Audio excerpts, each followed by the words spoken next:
Mohawk Woman Chiefs from Kahnawà, Akwesá, and Kanehsatá made the pilgrimage to Victoria Island in Ottawa to bring a very special message directly to Attawapiskat Chief Theresa Spence, who is well into the second week of her hunger strike.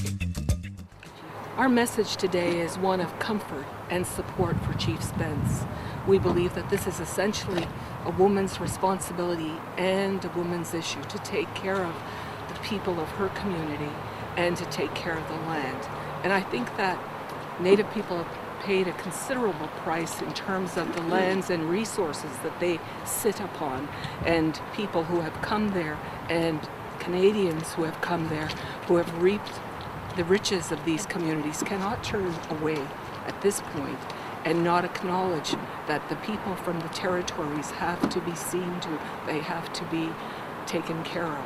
And Chief Spence, I think, is highlighting that. And also legislation that is hindering discussion has to be addressed.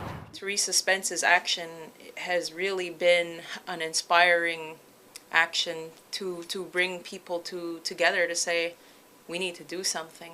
And now that it's here, the Idle No More campaign, I think is just the beginning. It's just scratching the surface. And I think there's going to be a lot more demonstrations, actions to come to put pressure on the federal government to stop unilaterally passing legislation and bills that directly affect First Nations people without even considering consulting us on how it's going to affect us.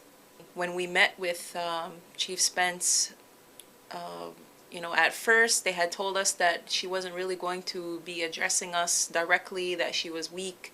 So I didn't really know what to expect, going into her teepee. But all 11 of us walked in together, and as we presented her with our gifts and our messages, I could see like an uprising in her spirit, and she was very moved to see all of us there together, so many women leaders from our nation, and she felt it was necessary to speak to us and address us about her message and her intent and why she's doing this. And the thing that struck me the most is that she is willing to go the distance, that she is willing to die for her people and for what she believes in.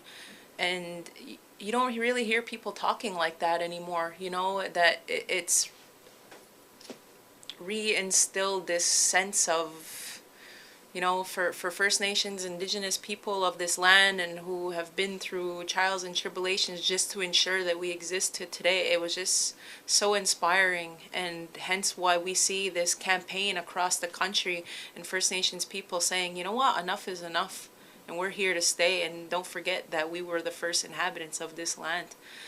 And it's just, it was a very, like I said, moving experience, and something I'm never going to forget. I think what he should be doing, maybe just because of the season that we're in as well. And this message is also for the Governor General. He really bears a substantial responsibility, I think, in addition to the Prime Minister. And it doesn't hurt to come and speak to Chief Spence. It's the season. It's time.